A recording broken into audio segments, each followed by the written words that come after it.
What's going on, my fellow Kino Lords? So tonight I'm going to be reviewing a film called The Surfer, which is a film that's directed by Lorcan Finnegan and stars the man, the myth, the legend, Nic motherfucking Cage. Yeah, this is a movie that I remember seeing the preview for when I went to go see some movie in the theater. And I thought like, wow, this looks really interesting, and it has Nic Cage, so just fucking sign me up for it.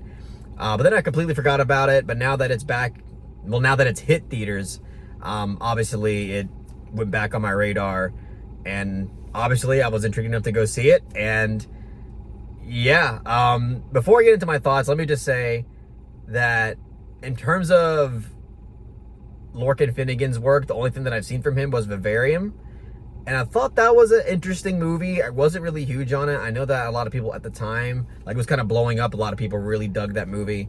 I mean, I think thematically and conceptually it's really interesting, as I mentioned, like the whole, kind of like the whole like soullessness and the carbon copy lifestyle of suburban America. Like, I think all that shit's really interesting, but overall just wasn't huge on it.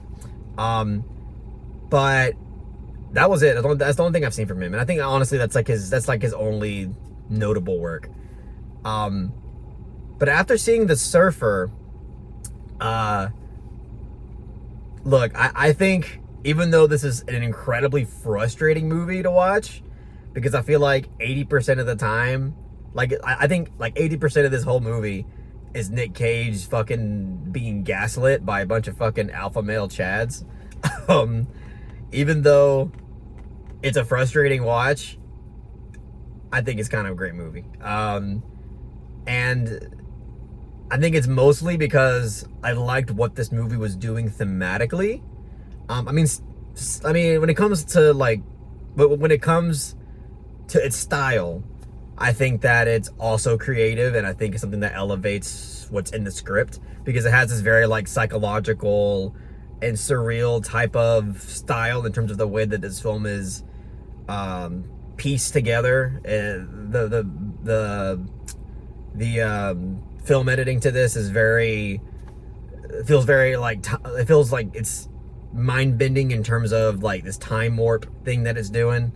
And I think that's really cool, but I think thematically I found this film really intriguing and very compelling. I mean, conceptually, what this movie is in a nutshell is Nic Cage and his son go back to his hometown, and he just wants to take his son surfing. And basically now the beach is being gatekept by a bunch of by a fucking like surfing alpha male cult is what it is, really. And one thing leads to another. Nic Cage is fucking stranded, and he has to dig himself out of a crazy hole. But what this movie really does do right is incorporating what it wants to do thematically into its story. Because hugely what this movie is about classism, elitism, and toxic masculinity. This fucking surfing cult, whatever you want to fucking call it, I mean, the fucking leader of the cult and the whole philosophy is rooted in him believing that men in modern society are being emasculated, and he's trying to like bring things back to tradition where, men are this like very primal dominating force, to where if you want something, they have to suffer for it, and they have to take it physically and violently if necessary. And it's basically like the fucking like Andrew Tates of the world. Like, its cult feels very much like that, except I feel like there is an extra layer of elitism in it that is using this, the whole like facade of working from the ground up, which is just so fucking fake, about you have to suffer before you get anything nice. And again, like, and it's also rooted into the philosophy of cults too, right? Like, I feel like a lot of the appeal of cults and how people get tricked into them is because they're rooted in something.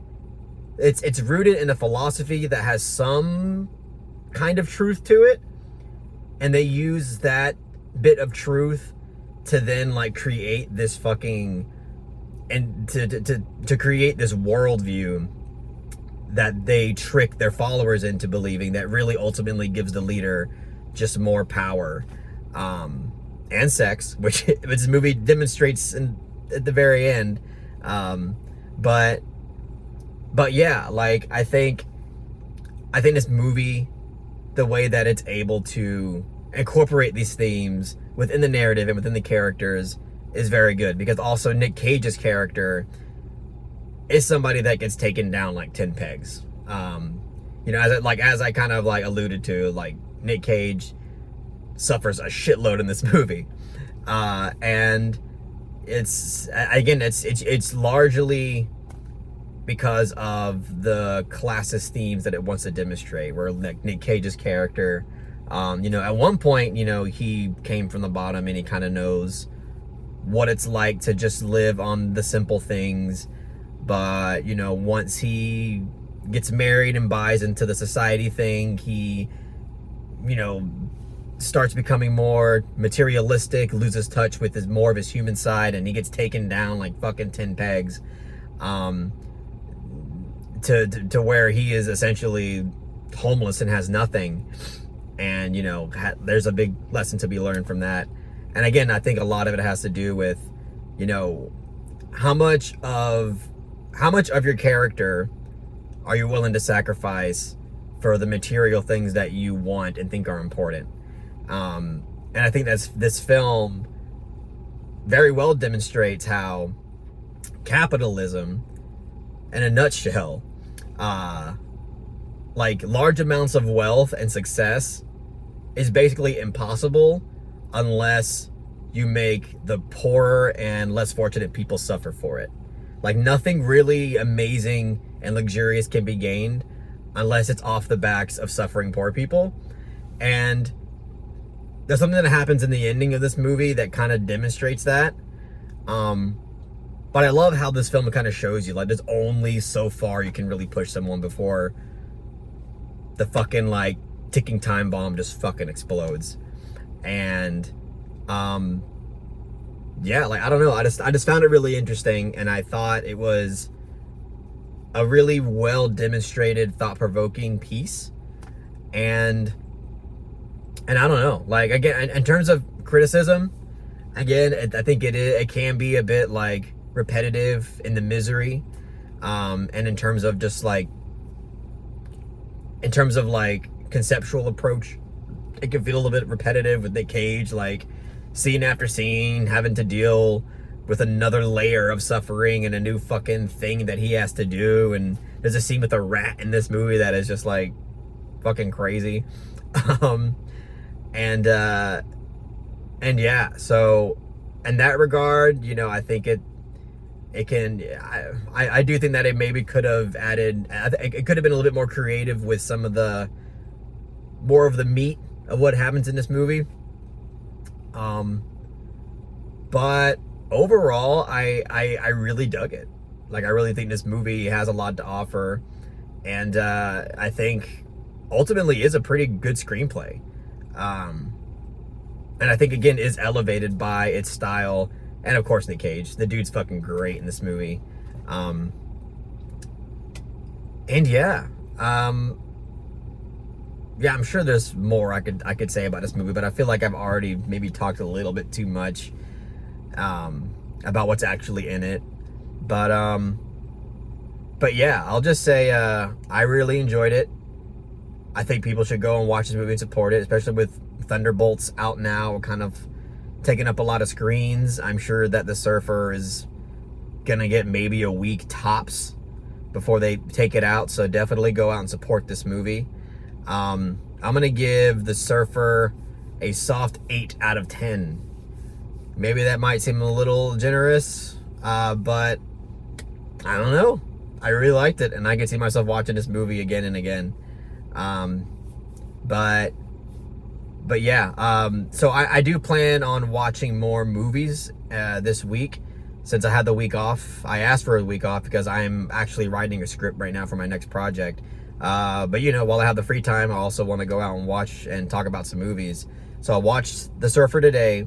Then I'm gonna watch Thunderbolts tomorrow morning because they fucking got me with their marketing campaign. All right, I'll fucking admit it. They marketed a lot of their trailers towards the indie art house crowd, the fucking cinephile crowd, by being like, oh, from the cinematographer of The Green Knight, oh, from the score composer of Everything Everywhere All at Once, and you know, just name dropping a bunch of people that worked on this movie that also worked on movies that I love. So I'm like, shit, you know, I want to see if this really is anything different stylistically in terms of approach from your average Marvel movie. So I don't know, we'll see. We'll find out tomorrow morning, I guess.